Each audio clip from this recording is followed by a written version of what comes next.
G'day folks, welcome back to another update for high-grade copper and US crude oil. Now copper's turned bearish and crude oil is spiked up. So stay to the end of the video, because even if you're not trading these instruments, I'm going to go through the concepts and the rules you should be applying to whatever you intend to trade. We'll include backtesting, which demonstrates how you could have traded using one of the two strategies. So don't forget to hit that like and subscribe button to support the channel. In terms of the outlook, high-grade copper, prices are buoyed by supply constraints and robust demand from the energy transition, with forecasts suggesting a bullish trend. However, potential US tariffs and Chinese overcapacity are causing market distortions, leading to inventory buildups and negative smelts fees in China. For crude oil, prices have surged due to escalating Middle East tensions, notably after Israel's military strike on Iran, raising concerns over potential disruptions in energy supplies. Despite this, forecasts suggest prices may stabilise in the low to mid-60s per barrel range as oversupply concerns and declining US production weigh on the market. So again, even if you're not trading this is always a good practice to go through and learn the basic principles. So first off, we look at the long-term trends. So we look at the monthly, the weekly and the daily. So if you're trading on the daily, we trade in the direction of the weekly, or if you're trading on the weekly, we trade in the direction of the monthly, and so on. So on the monthly, the price is above the moving averages, and so is the CCI. But note a very long-term bearish divergence versus high highs in the price, and at some point we expect the price to collapse. Now, the reason I say that is because for a few reasons. Number one, we've got this divergence. We've also got a smaller range divergence that has been in play, and it looks like it's already hit. And that's how I've marked it with this rectangle. Let me just zoom in for a moment. So basically what I've done here with this smaller divergence, I've taken the Fibonacci between that high down to that low there, and that's marked by that 23-38% Fibonacci range, which is already hit immediately the month after that high was reached. And now it's starting to bounce out of there, but it's still in that 23-38% range. Longer term, if I take this Fibonacci and I extend it to this low here, you can see there that has also just been hit. So with the wick of that candle. So again, that's already happened. Now, the reason I say that the prices may actually still drop in the near future, one thing I want you to notice here is, or a few things, notice these little grey areas. They're all fair value. They're called fair value gaps, and that's basically unfilled orders. So at some point in the future, the price will retrace back to those levels and fill those orders. You can see these areas here have been filled with the action of these candles here. Now remember, this is a very long-term play. This is monthly, but this applies to any time frame. These ones more recently were filled by those candles. Up here they were filled by those, and that's where we are at the moment. But back here, I'm going to mark these with a red rectangle. Down there, I'm going to mark it right down to that area there. So again, this could take years, even decades to play out, but we expect the price to retrace back down to that level because those orders haven't been filled yet. Back here, we had other fair value gaps. Again, you can see those have all been filled with this area. And up here again, all these have been filled. And very long term, I've got this one down here. I've marked that as well. And that started back in 2009. So very long term play on the monthly. Now again, that happens on any time frame. That was the monthly. But first we look at primarily at the trend. And again, as I said, the trend is bullish with the CCI and the price above the moving averages. On the daily, the price is still bullish, although notice the CCI is broken into that moving average range, giving us a neutral positioning. Note also we had this fair value gap that's been filled by these candles immediately the weeks after, and all these have been filled as well, these fair value gaps. Even that one there started back in early 2025, that's been filled by the wick of that candle. If you keep going back, you can see there that they've all been filled to some degree. Even that one there has been filled. So we always pay attention to fair value gaps for any potential long-term play in terms of a retrace. That's on the weekly, so weekly is neutral. On the daily, that's actually broken into the moving average range of the price, and on the CCI, it's already broken below, which is giving us a bearish momentum.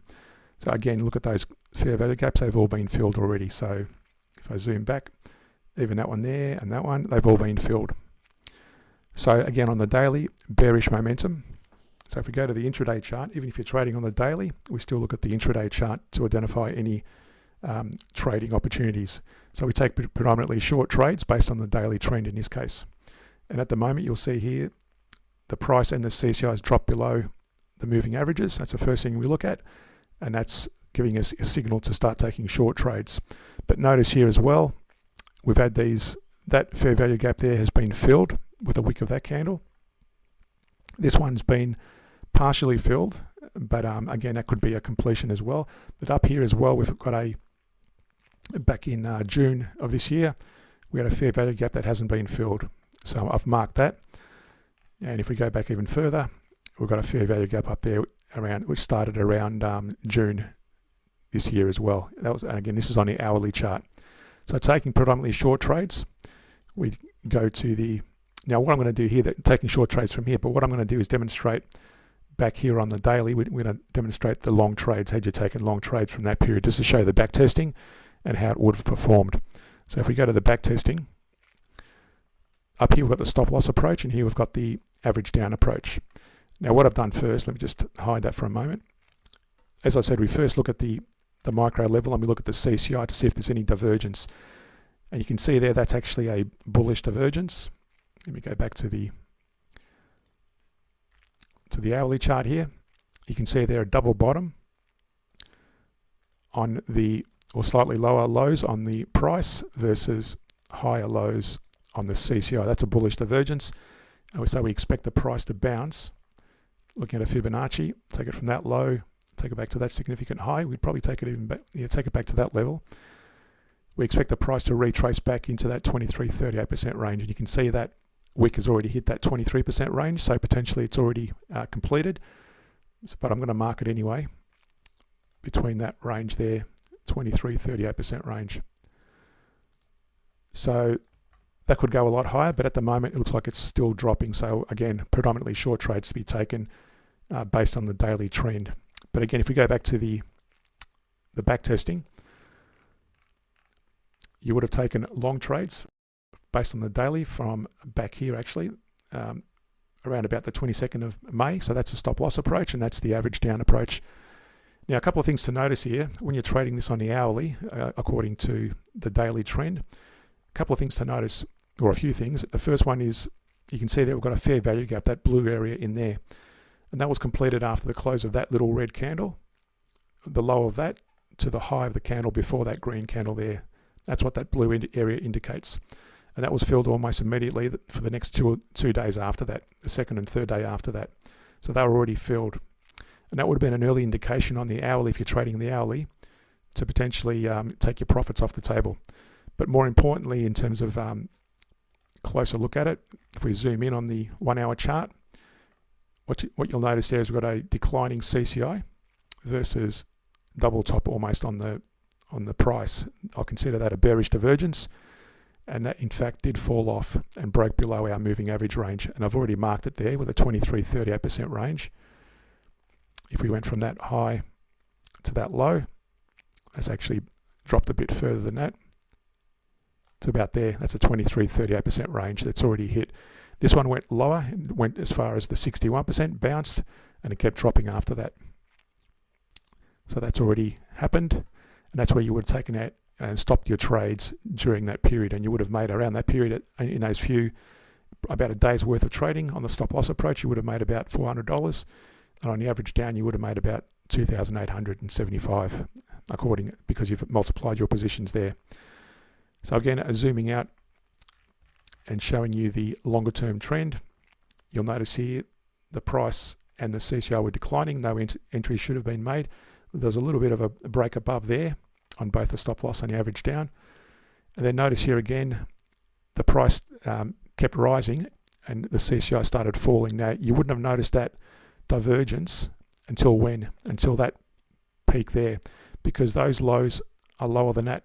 So those highs are lower than that high, and so are the CCI highs. So there was no divergence at that point until this area here. You got a new high on the price versus a lower high on the CCI. That was a bearish divergence. And again, you would have taken your profits off the table if you were going long during that period. So even though you might have held a few positions there on the average down, you should have closed out your positions to avoid further losses.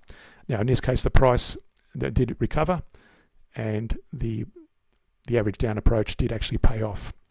So at the moment, again, you would have closed out your position. Another reason you would have closed out your positions there as well. Notice here on the daily, it touched that moving average range with that bearish candle, and that also happened to be this period back here. So again, that bearish divergence, but also it touched the CCI. That was a beautiful setup to close your positions during that period there. Also notice here as well, now you would have to open up a few more trades there and then close out again on the daily around this area here.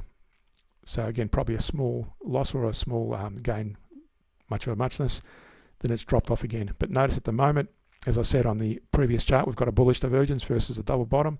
So we expect the price to bounce, and I've marked these fair value gaps with potentially to be hit.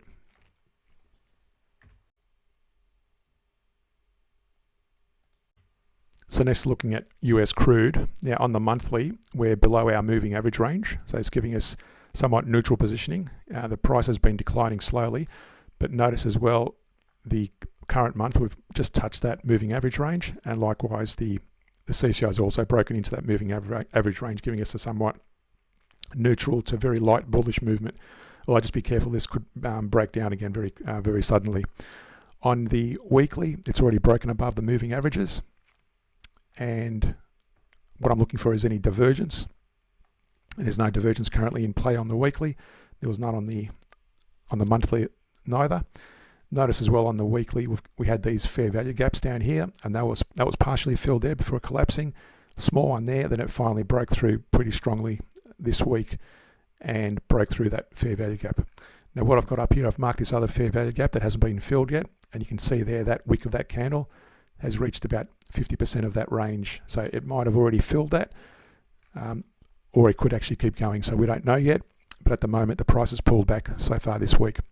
On the daily, we did have this, back in our previous video, we did have this bullish divergence versus double bottom on the price, and that bounced, hit our target range. And a couple of things to notice here on the daily. If you zoom out, I've got two fair value gaps, one down here, which hasn't been filled, and one up here, which has been filled. So again, you can see all those little pink areas that have been filled, and this one also has just been filled in the last couple of days of action. If I zoom out, there's none over here to be concerned about. And so basically what I'm saying is it looks like it may possibly break to the downside. On the downside here though, we've got a fair value gap there that hasn't been filled yet. And then we've got this one down here as well. So just be mindful of that. Doesn't mean it's going to happen tomorrow or next week. This could take some time to play out. We can't tell exactly how long it's going to take to play out on these ones. If we go to the micro level, again using the daily as a reference, we take long trades. So first look at on the 1 hour chart, we look for any divergence primarily. And there's no divergence currently in play. We had a bearish divergence back here that broke down, hit our 23-38% target range in that little Fibonacci range there. And again, similar to the daily, I've marked this on the 1 hour. I've got a few fair value gaps here. You notice here at the moment, as we speak, a big fair value gap I've marked there between those three areas. So it looks like the price may very well likely retrace to the downside. The CCI has already broken into that moving average range. And I've got this other fair value gap down the bottom there near that support level. So just be careful about going long. I'd hold off long positions, and I won't be going short yet until we see the daily break on the price and below the CCI. So what we'll show you now is the back testing. And what I've done, going back here to the 12th of May, and that coincided with this period back here on the daily when the CCI was bullish, and so was the price above the moving average range. So I've got the stop loss approach up here and the average down approach. Now you'll notice here is, again, you should have taken your first positions closed around the 22nd of May, which is about this area here on both. The stop loss approach was generating about 1,025, and the average down was generating about 10,400 had you taken your positions there. Also notice as well, we've got, let me just get that. Sorry about that. So what you had back here as well, we had a bearish divergence, and that was in that range there. So that would be an early warning as well. So always pay attention to divergence. And that's where the price broke down. That coincided with this pullback towards that moving average range there. And then more recently, this is before our last video, we had a bullish divergence there. And had you let it keep going, you would have taken a few little trades in that area. And then more recently, at that point there, that would have been a nice area to go long. Of course, we don't know at that point. It would have been nice, but again, the price and the CCI were above the moving averages. And that's where you would have returned some dividends. Now, note the stop loss approach started losing money during that period when you've got to be careful of stop loss approach, the basic stop loss approach. They generate money when the trend is going in your favor. When a price goes sideways or against you, they generally lose. Now, the average down approach does well in pretty much mainly when the price is going in your favor and when it consolidates. Of course, when it goes against you strongly, that could also be very dangerous. That's why you've got to be very careful about exiting trades in the average down approach, but also the stop loss approach. But had you stayed in the trades at the moment, again, I'd be taking my trades off the table and taking my money. With the stop loss approach, you're down about almost $1,000 or about $900 below our baseline, and the average down approach is generating about $46,800 had you stayed in it for that whole period. But again, I'm suggesting you don't do that. You close out your positions at each one of those points where you see a bearish divergence on the hourly, or whenever you see the price break into that moving average range on the daily. So if you're new to trading, we're now including video series, Pete's Investing Plus One, as part of the Pete's Investing channel. So the Plus One videos are a dumbed down version of our strategies, and if you give you a better insight into our analysis and help you follow our daily videos. If you enjoy the content, subscribe at least on a free trial to my Patreon page, where I publish weekly bullish shares across various regions of the world's markets. Thanks, and talk to you in our next video.